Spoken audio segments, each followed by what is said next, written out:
Now, this is exciting as the St. Louis Blues release their lines heading into game one tonight with huge quotes coming from Jim Montgomery and a player on a key prospect. But not only that, the Blues make a sneaky signing, bringing in a goaltender that is going to have huge implications on this team moving forward. We're going to break down this signing, the Blues lines heading into game one, and so much more in this episode. You're not going to miss it. But before we get into that, dearest, we just want to say we are going to live stream going in the pregame show for game one for the St. Louis Blues. So if you want to catch up on everything you need to know on game one, chat with me and Darius and so much more, make sure to check out the live stream that we will be having an hour before the game starts tonight. But with that, Darius, let's just dive straight into it today, where we do get multiple updates on the St. Louis Blues. We do see the St. Louis Blues, and this came out late yesterday, have signed Georgi Romanov on a 1-year, 2-way contract. Now, Romanov, we're going to break down. He did have to go through waivers, and he did clear.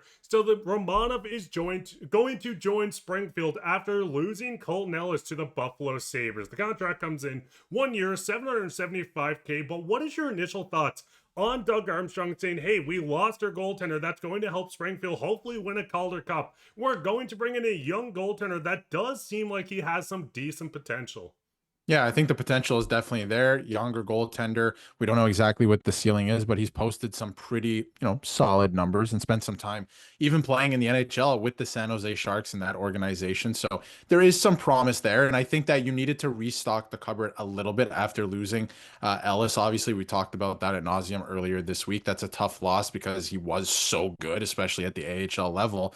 But you needed to get another goaltender in there. And, he just cleared waivers. He's on a 2-way contract. You can bring him up and down, right? If there is an injury, I think you needed one more solid goaltender in there, or a guy that at least has promise for the future, because the goaltending is locked up for the next couple of years, but then you have to start thinking beyond that and start developing for beyond that too. And it seemed like Ellis was going to be that guy, but ultimately, bit of a logjam. You lose a guy like that to waivers. So in claiming this player and signing him on a 2-way deal, then now if there is an injury to Binnington or Hall of Famer, then you can call him up, he can play, and then it's just a good situation in that way. So you have to start somewhat thinking for the future, but also the immediate, where maybe he is the guy that gets the call if there is an injury somewhere down the line this season. Hopefully not, but we know that things happen in the NHL and pretty quickly. So don't mind the signing at all. It's, nothing particularly crazy, but I think that you needed to probably address what happened earlier this week when, losing Ellis to waivers. And I think the big thing is looking at Romanov, a 6'5"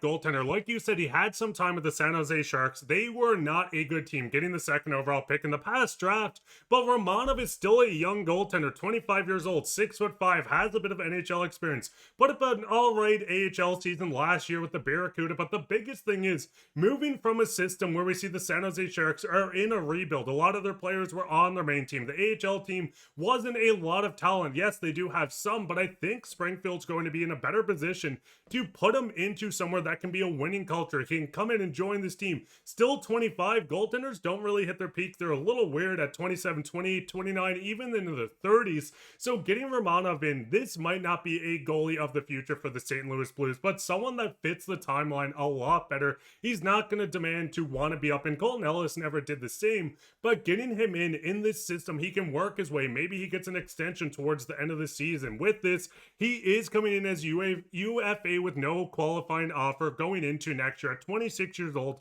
But Romanov is a guy that wants to continue working in the NHL, so I do like this signing. I think there could be some potential with the kid. Still young, a big goaltender, but Blues fans, what is your thoughts on him joining this team? Do you think this could be a good replacement? Do you think he starts with Springfield? And what is your thoughts on just Springfield as a whole? But let's dive straight into what everyone is super excited for, and that is the game tonight. Jim Montgomery came out hot with a quote. We know we love playing in front of our great fans. We know it's going to be loud here tonight. It's a job to make sure they stay loud. Now listen, going into the game, we have a lot of expectations for this team. A lot of new faces joining the team. We're finally getting the line breaks down. Hockey is finally back. We weren't graced like a lot of other teams getting Tuesday games. We go straight into Thursday to get Blues hockey, but Darius, we're finally getting the set lines, and we kind of knew a lot of these heading into it, but breaking down the forwards first, we had a lot of guys that had great seasons last year. I mean, we know Robert Thomas is elite, underrated, slept on around the NHL. A lot of these guys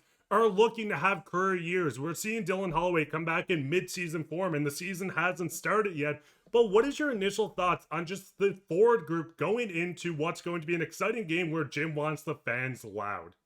Yeah, a lot of things that we did obviously expect in terms of the lineup. I mean, the first two lines are basically, untouched from what we thought was going to happen. Obviously, there was some talk last week about how Shen and Suter basically switched roles, but now they're back to the way they were. And we know we were looking at advanced analytics last week, Mark, and that second line is poised to be absolutely electric this year and will be probably the heavy lifter in terms of goal scoring and production this year. At least that's what I see. And I think Holloway's going to have an unbelievable season. I think Kyrou is going to continue to do what he does. He's been very consistent. And then Shen, obviously, going to do what he does. Now, the bottom of the lineup, when we last left you guys, Bukestad was hurt and it looked like he might actually miss some significant time, but he didn't. He only missed a day, which is pretty cool. So he's back in the lineup. He's going to be the fourth line center. This is a pretty solidified lineup to me. I mean, if they can stay healthy, this is what it's going to look like most of the way through the season. This is what they'll probably go into the playoffs with. Although I would put an asterisk on that because they're going to have some pretty significant cap space because of the LTIR relief and, some recapture stuff down the road, and they're going to have deadline cap space. So that'll be fun to keep an eye on. But that's basically what they're going to be rolling with all year. And I think that that's a very deep team. It's a team who can score. They're defensively responsible. You have certain guys who play really physical. I like the mix in the lineup. And, for the most part, it's exactly what we thought it was going to be, especially coming out of camp, what we saw some of the lines being. And obviously, once we got clarity on who's making the team versus not. But I like the mix of players, and I think they're going to make some noise this year. And I saw a lot of projections, Mark, a lot of people making predictions for the season, Stanley Cup winners, stuff like that. A lot of analysts and a lot of people out there do not have this team making the playoffs. And let me tell you, you are mistaken. This team will make the playoffs and in a divisional playoff spot. And I think the big thing is, too, we're going to see a career year. This is the Blues team. We're going in what feels like underdogs if you look at anyone in the media, other than us and obviously St. Louis media.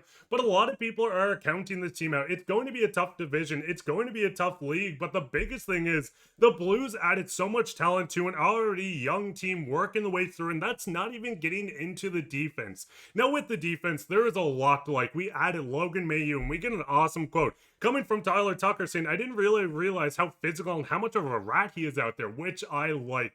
Getting Logan Mailloux on the blue line is going to be a huge swing. We know he brings offense, a big body at 6'3", but I think he's going to surprise a lot of fans just coming through with the offensive game. A body that's going to be thrown around physically. He worked on his game in the AHL. The biggest thing is, what is your initial thoughts on this defense compared to last season? And could you see the St. Louis Blues almost going in with a three-headed monster of offensive defensemen between Fowler, Broberg, and Mailloux on all three pairings?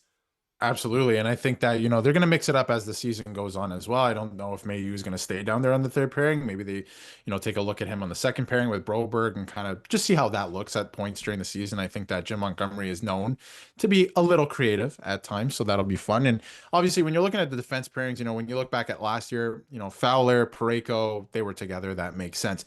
Broberg was here last year. He had a great year last year. I expect him to take another step. Obviously, Justin Falk, he's here as well.